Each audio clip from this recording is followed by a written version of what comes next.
السلام علیکم ورحمۃ اللہ وبرکاتہ۔ آئیے ہم آج اس ویڈیو کے اندر درود شریف کے بارے میں حضرت مفتی صاحب سے سنتے ہیں کہ یہ فرض ہے یا واجب ہے یا مستحب ہے یا سنت ہے یا زندگی میں ایک بار یا کب کیا پڑھنا ہے۔ تو ہم حضرت مفتی صاحب سے سنتے ہیں، سکرین پر ملاحظہ فرمائیے۔ بے شک اللہ تعالیٰ اور اس کے فرشتے یصلون علی النبی، نبی پر رحمت بھیجتے ہیں، یعنی فرشتے تو رحمت کی دعا کرتے ہیں اور اللہ رحمت بھیجتا ہے۔ یا ایھا الذین آمنوا، اے لوگو جو ایمان لائے ہو، صلو علیہ، نبی پر خصوصی رحمت بھیجا کرو جس کو اردو میں درود کہا جاتا ہے، وسلموا، اور سلامتی بھیجا کرو، تسلیمہ، سلامتی بھیجنا، یعنی خوب سلامتی بھیجا کرو۔ تو یہ آیت جب اس آیت کی وجہ سے علماء نے یہ مسئلہ فقہاء نے بیان کیا ہے کہ زندگی بھر میں ایک مرتبہ درود بھیجنا ہر مسلمان پہ فرض ہے، کیونکہ اللہ نے حکم دیا ہے، اور الامر بالشیء لا یقتضی التکرار، جب کسی بات کا آرڈر دیا جاتا ہے نا تو ایک دفعہ کرنے سے وہ آرڈر پورا ہو جاتا ہے۔ تو اللہ نے ہمیں درود کا حکم دیا، تو زندگی میں ایک دفعہ بھی اگر ہم درود پڑھ لیں گے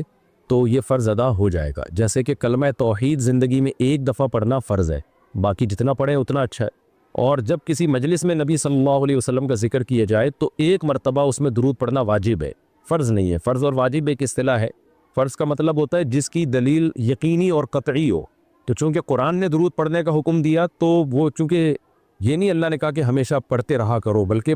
پڑھو، تو ایک دفعہ پڑھنا اس قطعی یقینی دلیل کی وجہ سے فرض ہے۔ تو فرضیت ایک ایسی چیز ہوتی ہے جس کا انکار کرنے سے انسان کافر ہو جاتا ہے، کیونکہ اس کی دلیل بہت مضبوط ہوتی ہے۔ اور دوسری حدیث میں آتا ہے کہ وہ شخص بخیل ہے کہ میرے سامنے اس کا تذکرہ کیا جائے اور مجھ پر درود نہ پڑے۔ تو اس حدیث یہ چونکہ خبر واحد ہے، کیونکہ ظاہر ہے قرآن جس طرح تواتر کے ساتھ ثابت ہے، اس طرح اخبار آحاد جو خبر واحد ہوتے ہیں وہ اس طرح تواتر کے ساتھ ثابت نہیں ہوتی، تو اس میں تعویل کا بھی امکان ہوتا ہے۔ تو اس لیے فقہاء، خاص طور پر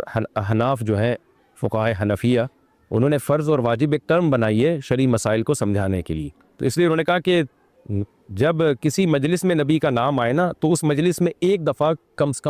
سے کم درود پڑھنا واجب ہے۔ واجب کا درجہ تھوڑا سا فرض سے نیچے ہوتا ہے کیونکہ وہ حدیث سے ثابت ہے۔ تو اور پھر جب بار بار نبی کا نام آئے تو پھر بار بار پڑھنا واجب نہیں ہے، کیونکہ اس میں حرج ہے۔ ہاں مستحب ضرور ہے کہ جتنی دفعہ پڑھیں، جب بھی نبی صلی اللہ علیہ وسلم کا نام آئے تو لازمی درود شریف پڑھا کریں، یہ تو مستحب ہے۔ نبی صلی اللہ علیہ وسلم نے فرمایا جس شخص نے مجھ پہ ایک دفعہ درود پڑھا اللہ اس پر 10 رحمتیں نازل کرتے ہیں اور اس کی 10 خطاؤں کو معاف کرتے ہیں۔ تو بہت زیادہ فضیلت ہے درود شریف پڑھنے کی، اور یہ بڑی عجیب بات ہے کہ درود شریف جو ہے یہ اصل میں اللہ کی عبادت ہے۔ یہاں میں آپ کو ایک دلچسپ مسئلہ بھی بتاتا چلوں۔ شرعی مسئلہ یہ ہے کہ جب ہم کوئی منت مانتے ہیں نا،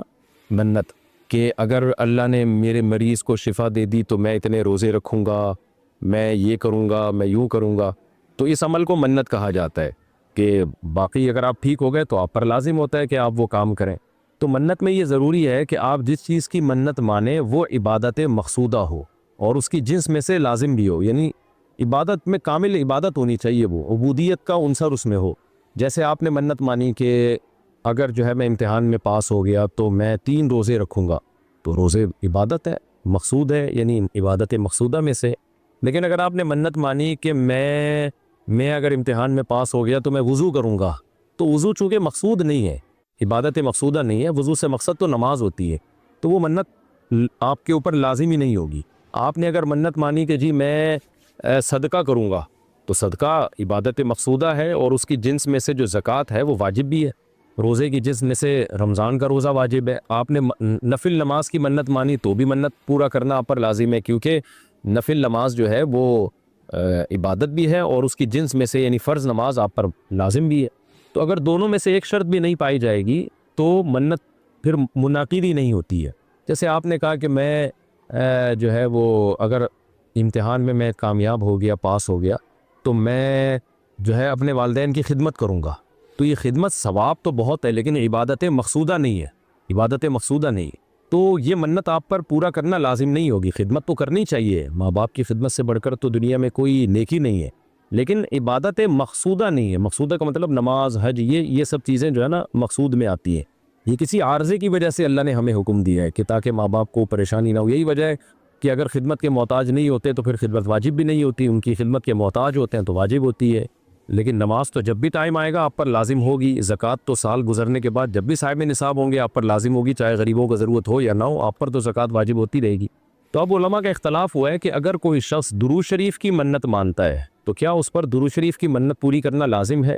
تو بعض علماء نے کہا کہ نہیں، کیونکہ درود شریف بھی عبادت مقصودہ میں سے نہیں ہے۔ اس کی پہلے میں اور آسان مثال دیتا ہوں، جیسے تلاوت۔ علماء کہتے ہیں اگر کوئی یہ منت مانتا ہے کہ اگر میں امتحان میں کامیاب ہو گیا تو میں 3 پارے تلاوت کروں گا، تو یہ منت پوری کرنا بھی واجب نہیں ہے، کیونکہ قرآن پڑھنا بہت زیادہ ثواب تو ہے لیکن عبادت مقصودہ نہیں ہے، بلکہ مقصد قرآن سے کیا ہے کہ آپ کا دل بنے اور آپ کو آخرت کی یاد تازہ ہو، آپ کو شرعی حکام کا علم ہو۔ ثواب بہت ہے، ہر ثواب کا کام اصطلاحی عبادت نہیں ہوتا، خوب سمجھ لیں۔ عبادت کی بھی 2 قسمیں ہیں، ایک عبادت ٹرم ہے، اصطلاح ہے، اور ایک عبادت مجازن ہم عبادت، ہر اچھے کام کو عبادت کہتے ہیں۔ اس لحاظ سے تو کھانا کھانا بھی عبادت ہے کہ اگر آپ کی نیت اچھی ہے اس سے،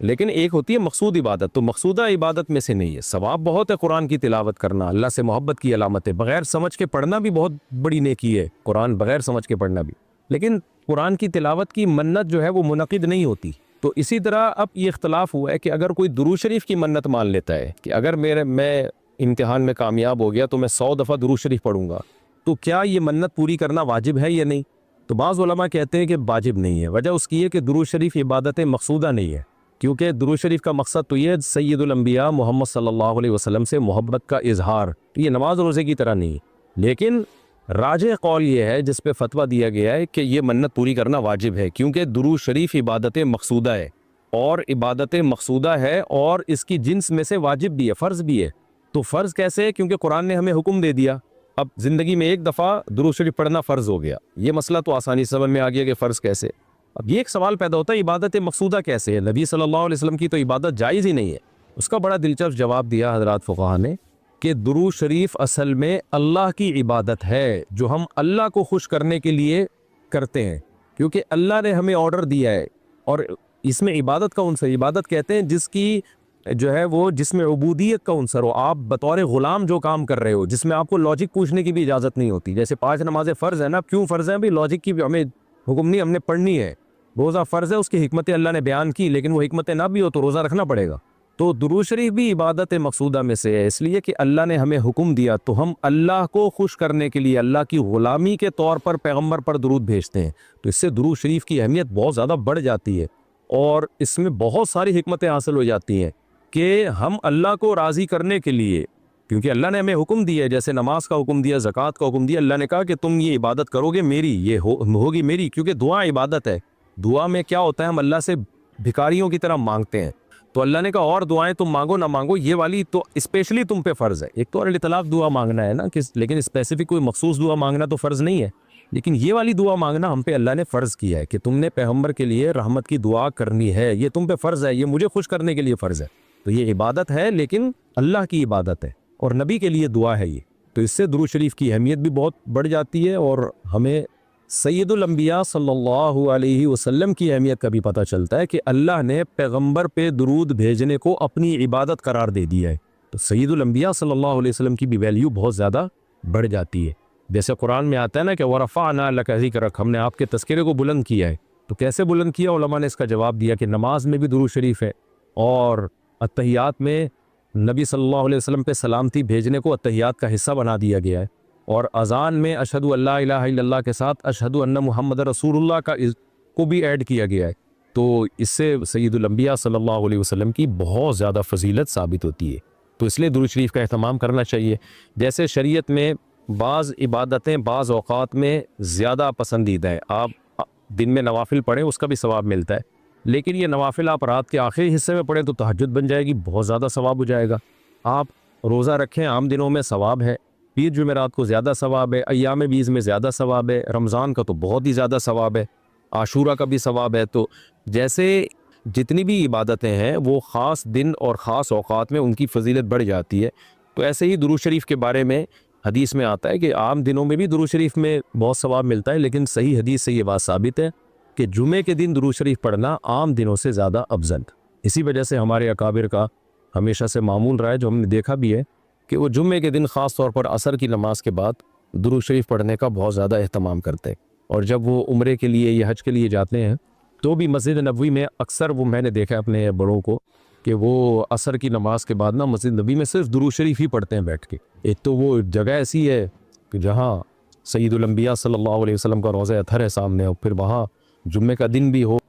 اور پھر عصر کا وقت جو ہے وہ قبولیت کا وقت ہوتا ہے جمعے کے دن، جیسے کہ حدیث میں آتا ہے نا، جمعے کے دن ایک گھڑی ایسی ہوتی ہے جس میں دعا رد نہیں ہوتی، تو جمہور علماء اس طرف گئے ہیں کہ اس سے عصر کا ٹائم مراد ہے، یہ اگرچہ اس میں اختلاف ہے لیکن جمہور اس طرف گئے ہیں کہ عصر کا وقت مراد ہے، تو جمعے کے دن عصر کے وقت درود شریف کا اہتمام کرنا چاہیے۔ اور ویسے بھی اگر آپ کو عصر کے وقت ٹائم نہیں ملتا تو جمعے کی نماز کے لیے آپ وقت سے بہت پہلے آ جائیں، نہا دھو کے تیار ہو کے اگلی صف میں بیٹھیں، اور خطیب صاحب کا بیان شروع ہونے سے پہلے آپ تحیۃ المسجد پڑھنے کے بعد درود شریف کی کثرت کیا کریں، تو اس کے بہت زیادہ فضیلت ہے اور ہمیں اللہ نے حکم دیا، اور علماء نے بیان کیا کہ درود شریف کو جو اللہ نے ہم پہ لازم کیا نا، اس میں ایک حکمت یہ بھی ہے کہ سید الانبیاء صلی اللہ علیہ وسلم کی بشریت ہمارے ذہن میں اور اچھی طرح بیٹھ ہے، کیونکہ پچھلی امتیں جو تباہ و برباد ہوئی ہیں وہ اس لیے ہوئی ہیں کہ انہوں نے پیغمبروں کو اتنا اونچا مقام دیا کہ اللہ کے برابر لے آئے، جیسے عیسائیوں نے حضرت عیسیٰ کو اللہ کا بیٹا بنا دیا معاذ اللہ، اور جہاں ہمارے یہاں بھی جو بدعتی لوگ ہیں انہوں نے سید الانبیاء کو حاضر ناظر مشکل کشا کیا بنا دیے، تو شرک کرنے لگے۔ تو درود شریف میں ایک حکمت یہ بھی ہے کہ جب ہم نبی کے لیے دعا کرتے ہیں اللہ تعالیٰ سے کہ اللہ سید الانبیاء پر اپنی خصوصی رحمتیں نازل فرما اور آپ پر سلامتیاں بھیج، تو اس سے ہمیں یہ بھی پتہ چلتا ہے، یہ عقیدہ ہمارے دل میں بیٹھتا ہے کہ محمد صلی اللہ علیہ وسلم بھی اللہ کی رحمت کے۔ تو آپ نے سن لیا کہ حضرت مفتی صاحب نے فرما دیا کہ جیسے انہوں نے قرآن کی ایک آیت پڑھ کے سنائی، ان اللہ وملائکتہ یصلون علی النبی یا ایہا الذین آمنوا صلوا علیہ وسلموا تسلیما، کہ آپ کو ایک مرتبہ زندگی کے اندر درود شریف پڑھنا یہ فرض ہے، صرف ایک مرتبہ پڑھنا یہ زندگی کے اندر مسلمان کے اوپر فرض ہے۔ اور اس کے علاوہ جب آپ کسی مجلس کے اندر بیٹھے ہوں اور وہاں پر حضور اکرم صلی اللہ علیہ وسلم کا نام نامی اسم غرامی یعنی حضرت محمد صلی اللہ علیہ وسلم یا حضور صلی اللہ علیہ وسلم کا نام آئے تو اس وقت آپ کو پڑھنا واجب ہے، اس وقت صلی اللہ علیہ وسلم یا ان پر کوئی بھی درود شریف پڑھنا ایک مرتبہ واجب ہے۔ اور اسی طریقے سے اگر اسی مجلس کے اندر آپ بار بار حضور اکرم صلی اللہ علیہ وسلم کا نام مبارک آ رہا ہے تو بار بار اگر آپ درود شریف پڑھیں گے تو یہ مستحب عمل ہے، تو اس لیے ہمیں چاہیے کہ ہم حضور اکرم صلی اللہ علیہ وسلم پر ایک تسبیح صبح اور ایک تسبیح شام کو پڑھیں، تاکہ کل قیامت کے دن